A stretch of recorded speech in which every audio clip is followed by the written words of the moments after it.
This is Radio Taiwan International.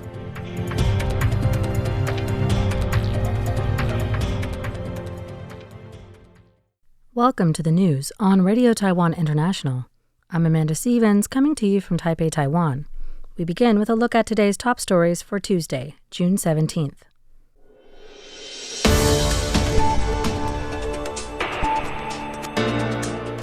Taiwan ascends to 6th in IMD World Competitiveness Rankings.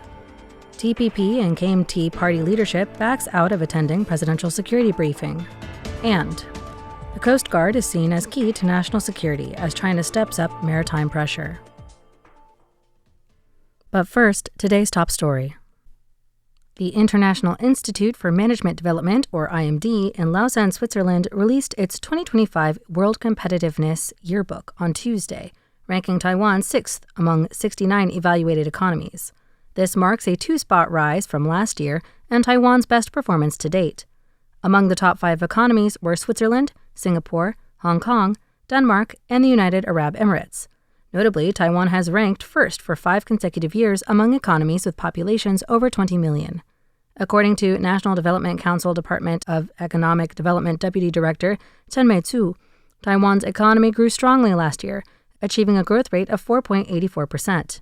Chen highlighted that Taiwan ranked second globally in the Economic Resilience Indicator, based on a survey of global entrepreneurs conducted by the IMD.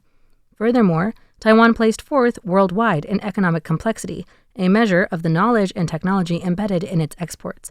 A government official attributed Taiwan's rise in the rankings largely to strong performance in key sectors, such as semiconductors, artificial intelligence, and high-performance computing, which boosted overall export performance. Consequently, Taiwan's ranking in the Economic Performance Indicator surged from 26th to 10th, a critical factor behind the nation's overall improvement. Chen emphasized that these achievements demonstrate international recognition of Taiwan's economic strength and confirm the solid strategic position of its high-tech industry within the global supply chain. In updates to President Lai Ching-te's security briefing scheduled for Wednesday, as of Tuesday evening, the TPP chair has declined to attend, citing poor communication, among other factors. KMT Secretary General Justin Huang announced later in the evening that KMT Chairman Eric Zhu would also not be attending, but stated that the TPP's announcement held no bearing on the decision. Last week, the presidential office announced that it would hold a security briefing, adding on Monday that it would convene the heads of defense, diplomacy, cross-strait, and national security, also inviting the heads of opposition parties to attend. The KMT and TPP both originally responded that they wished for the briefing to be more of a dialogue between the president and opposition party leaders, also expressing their desire for the meeting to be open door. However, as of Tuesday evening, the presidential office maintains that the meeting will remain closed door due to the sensitive information being reviewed. In a press conference Tuesday evening, the TPP confirmed that TPP Chair Huang Guochang would not attend, with a spokesperson citing a lack of communication between the presidential office and concerns about the procedural legality of the briefing. Asked whether the TPP party's statement would affect KMT Chair Eric Zhu's decision to attend, Justin Huang said that it had no bearing on the KMT's decision. He also cited that the KMT still had concerns that the current agenda didn't have enough time for discussion on core non-confidential issues, and that the format didn't seem to meet the opposition's request for an open discussion format. Huang clarified that issues of concern were not limited to the threat of China, but that many Taiwanese are also concerned about economy and trade, technology, energy, social security, and fraud, among others. He cited a big gap between what the party had asked for and what the current briefing provided for. While Huang said that the party was encouraged by the presidential office's invitation to discuss matters of security, they were still in discussions over the details and format. Later Tuesday evening, the KMT held their own press conference announcing that, as the requests were not yet met, they would also not be attending the security briefing. However, Huang also added that just because the negotiations for Wednesday's briefing fell through did not mean that no further negotiations were happening. He said the party looked forward to future meetings with open-door dialogues between opposition party and ruling party leaders. Taiwan's Coast Guard is seen as a key part of national security, with the Ocean Affairs Council proposing a 150 billion NT dollar budget to boost defense resilience. With Chinese steel-hulled fishing boats and Coast Guard ships repeatedly entering Taiwan's restricted waters, some routine patrols have turned into dangerous standoffs. Taiwan's Coast Guard is now seen as a frontline defense force, as the government seeks 150 billion NT dollars, about $5 billion US, to boost maritime security. Footage shows high-speed chases and even ramming incidents at sea. Some Chinese boats are reinforced with long, sharp steel rods to block boarding. Taiwan's officers risk serious injury just doing their jobs. The threat goes beyond fishing boats. China has over 150 large Coast Guard vessels, many of which are former Navy ships, compared to just 15 on Taiwan's side. One massive ship, the Chinese Coast Guard ship 2901, even lingered just 50 nautical miles from Taiwan last year. It's armed with naval guns and can carry a helicopter.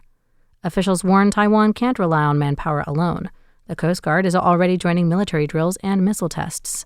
As tensions rise at sea, their role in national defense is only growing. The Taiwan External Trade and Development Council, or TAITRA, has converted the second floor of the Taipei World Trade Center, Hall 1, into a smart shared office space. The Taiwan space opened Tuesday, with 2 companies already signed up to use the space. Taiwan Space, punning on Taiwan itself, is now the largest single-story office space in Taiwan, intended to meet the needs of startups and small to medium-sized enterprises for either short or long term, but is also available to digital nomads with a scale of 1 to 60 people. The space takes advantage of the convention center's key location in Taipei's commercial Xinyi district and is easily accessible via public transportation. In addition to the 232 working seats, nearly half the floor is dedicated to public spaces, including hot desks, flexible meeting rooms, phone booths, and reception areas, all free for tenant use. There is also a tea room, Lin Gar Bi, named after the Taiwanese phrase for drinking coffee.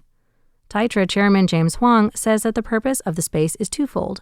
On one hand, it can help more directly connect tenants to TAITRA's resources, services, and experience. However, the project also revitalizes the World Trade Center, Hall 1, injecting new energy, style, and use into the landmark space. Huang continued that the goal for the first year is to focus on promoting the service, adding that companies that sign up in the first year will get a discount of 2 months free. Currently, 2 companies have already signed 2-year contracts and will move in after Friday. While the current tenants are small 6-person teams, many more companies are already in the negotiations and are likely to sign up and move in consecutively, fulfilling the promise of a dynamic co-working space. Foreign Minister Lin Jialong presented the Friendship Medal of Diplomacy to former French Senator André Gattolin on Monday in recognition of his long-term efforts to promote Taiwan-France relations and firm support for Taiwan's participation in international organizations. Lin called Gattolin a good friend of Taiwan in the French Senate, especially highlighting his efforts during the COVID-19 pandemic when Gattolin called on both houses of the Senate to sign an open letter of support for Taiwan's participation in the WHO.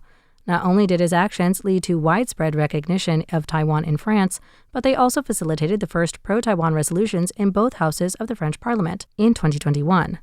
Lin also pointed out how Gattolin assisted the passing of a 7-year military construction law in 2023, reaffirming France's continued defense of free navigation in the Taiwan Strait. He lauded Gattolin's tenure as the French co-chair of the Interparliamentary Alliance on China Policy, or IPAC, in 2020, thanking him on behalf of the Foreign Ministry for actively working to deepen Taiwan-France relations. Lin also expressed hope that Gattolin would continue to use his influence to deepen the bilateral friendship between Taiwan and France. In his speech, Gattolin said that the medal not only honored him personally, but also the French Senate's Taiwan Friendship Group. He pointed out that the French Parliament's support for Taiwan continues to grow, evidenced by the group's growth in memberships, and that they continue to urge the French government to pay attention to Taiwan. Gattolin also said he will continue to serve as a council member of the IPAC Alumni Council and endeavor to keep eyes on the situation in the Taiwan Strait and the Indo-Pacific region. The Asia Society presented the Outstanding Translated Literature from Chinese Language Award, part of its inaugural Baifang Shell Book Prize, to author Yang Chongzi and translator Lin King for their novel Taiwan Travelogue in New York on Monday. The judges praised the novel for its nuanced literary craft and sensuous culinary descriptions, noting that it subverts conventional notations of friendship and love by gradually revealing the complexities of the colonial experience. The Baifang Book Prize was established in tribute to Liu Baifang Shell, the late wife of Orville Shell, director of Asia Society's Center on U.S.-China Relations, to honor the distinguished works that promote global understanding of the Sinophone world. Thanks for joining me for the news. I'm Amanda Stevens. Stay tuned for another 50 minutes of English language features, brought to you by Radio Taiwan International.